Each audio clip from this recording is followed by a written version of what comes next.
पहले तो मुझे बताओ आप कितनी परीक्षा क्वालिफाई कर चुके हो, और दूसरा एज ए मतलब स्टेक होल्डर है आप लोग।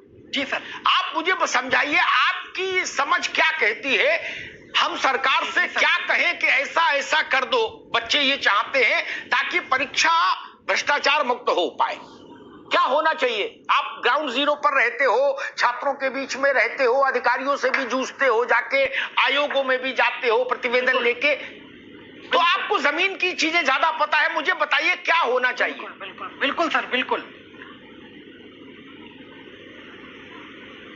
2017 में जब सरकार आई, मुख्यमंत्री योगी आदित्यनाथ थे, तब दोबारा उन्होंने, आपको मैं बताना चाहूंगा, सहायक कोषागार लेखाकार का जो है 2 बार इसका इंटरव्यू हुआ। कनिष्ठ सहायक में मैं खुद अभ्यर्थी हूं, मेरा दोबारा इंटरव्यू हुआ।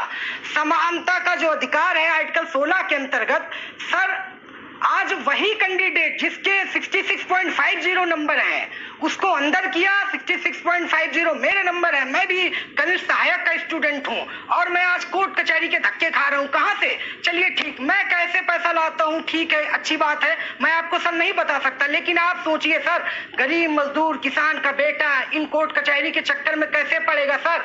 और सर मैं आपको बता दूं सर, उत्तर प्रदेश अधीनस्थ सेवा चयन आयोग की जब बहाली हुई थी, ना जाने कितने कैसे कैसे लोग आए, और वहां पे सर हम लोगों ने बहुत अथक प्रयास करने के बाद में इस आयोग का गठन हुआ और इसकी बहाली हुई।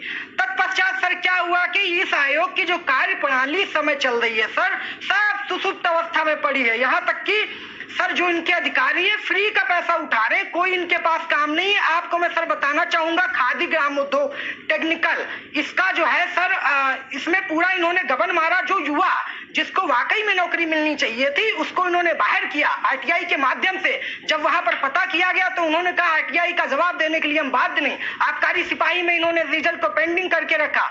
आयुर्वेदिक इसी तरह सर जो वीडियो का है, वीडियो का सर जो भर्ती है, इसमें ग्राम पंचायत अधिकारी, ग्राम विकास अधिकारी, ग्राम पंचायत अधिकारी में हम लोग सुप्रीम कोर्ट में है सर, यहाँ तक कि युवा सुप्रीम कोर्ट में है और वहां तक जीत रहा है। और वीडियो में मैं आशुतोष अग्निहोत्री जी हैं हमारे सचिव महोदय, इन्होंने उस समय कहा था कि अगर आप एक भर्ती में हमारी वेटिंग लिस्ट का प्रावधान हो जाएगा तो हम वेटिंग सभी भर्तियों में कर देंगे। 1999 की जो नियमावली है, एकल संवर्गीय कहती है कि जितने भी खाली पद हैं उनको भरा जाए, लेकिन सब सरकार ठीक है भाई, आप तो बड़ा भाई जानकार हो, ठीक है, हमें रुकना होगा बेटा, ठीक है, रुकना होगा। अब्दुल हफीज गांधी, बुनियादी सवाल 2-3 खड़े हुए जब मैंने बच्चों से बात की। ये जो बेटी है, ये 3 परीक्षाएं अंततः को सब उनके सारे चरण क्वालिफाई कर गई, यानी ये कब से नौकरी कर रही होती अगर सब कुछ चीजें ठीक होती। और अभी भी ये तय नहीं कि बिटिया कब चिट्ठी पाएगी और कब जाके कुर्सी पर बैठ के अपना काम शुरू करेगी। दूसरा, ये नौजवान है अमित यादव, ये बीमारी आज की नहीं, इसलिए भाजपा कांग्रेस में सपा बसपा मत फंसाइएगा। अगर आप लोग राजनीति करेंगे तो मैं सबको आईना दिखा दूंगा, इसलिए कृपा करके उस चक्कर में मत पड़िएगा, है ना, कि हमने ऐसा किया वैसा। मैं कह रहा हूं, पिछले 2-1.5 दशक से उत्तर प्रदेश में सरकारी भर्ती से ज्यादा गड़बड़ियां, विद्रूपताएं, विसंगतियां, कदाचार कहीं नहीं हुआ देश भर में। कि क्यों ऐसी स्थिति बनी है भाई? पढ़ाने वाले, शासन चलाने वाले सब तो इन्हीं भर्तियों से आने हैं। अमिताभ जी, एक बात जी। अमिताभ जी, ये बहुत दुखद है जब हम देखते हैं कि जो ये अभ्यर्थी हैं या ये प्रतियोगी हैं, इनके साथ इस तरह की नाइंसाफी हो रही है। लेकिन मैं एक बात जोर देके कहना चाहूंगा कि कोर्ट में मसला क्यों जाता है। कोर्ट में मसला इसलिए जाता है जब आप परीक्षाओं में 17 सवाल गलत दे देते हैं।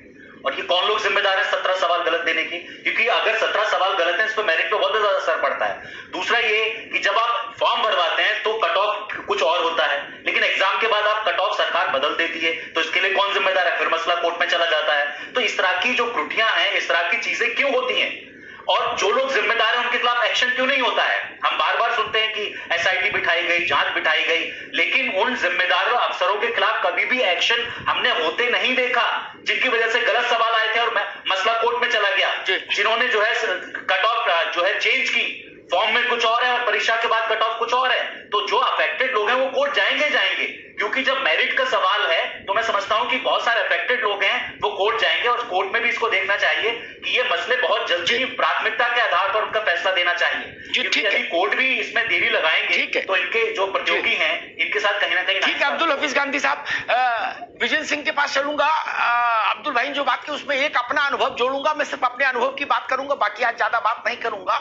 इन विषयों पर बहुत बार मैं बहस कर चुका, बहुत मंचों पर। कोर्ट में क्यों जाते हैं, ये जो बात अब्दुल हफीज ने कही, इसमें जितने कारण उन्होंने गिनाए वो तो हैं ही,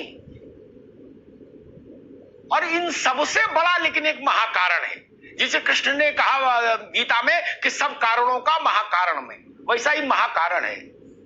हम नहीं तो तुम भी नहीं, हम नहीं खेलेंगे तो खेल बिगाड़ेंगे, चल कोर्ट, वकील साहब फाइल कर दो, फाइल कर दिया। बोले अब्दुल हफीज गांधी नीला कुर्ता पहन के आए थे परीक्षा हॉल में, उसी से मेरा मूड खराब हो गया, पर्चा खराब हो गया, चलाओ मुकदमा। 3 साल भर्ती लटक गई, 2011 की भर्ती लटकी हुई है भाई, हमको मालूम है ना क्या होता है। विजय सिंह जी, मूल विषय पर आते हैं। उत्तर प्रदेश में ही आज से नहीं, हमेशा से मुलायम सिंह जी की सरकार में, मायावती जी की सरकार में, अखिलेश जी की सरकार में, और संघ लोक सेवा आयोग की भी परीक्षा होती है। स्टेट बैंक या पंजाब बैंक, नेशनल बैंक, सब बैंकों की भर्ती की परीक्षा भी होती है, तमाम राष्ट्रीय परीक्षाएं होती हैं, ठीक है ना।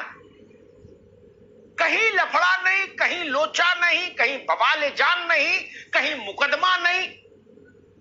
180 दिन में विज्ञापन से लेके 180 दिन में बच्चा ज्वाइन कर लेता है, ये फेल होके बाहर हो जाता है। लेकिन जब स्टेट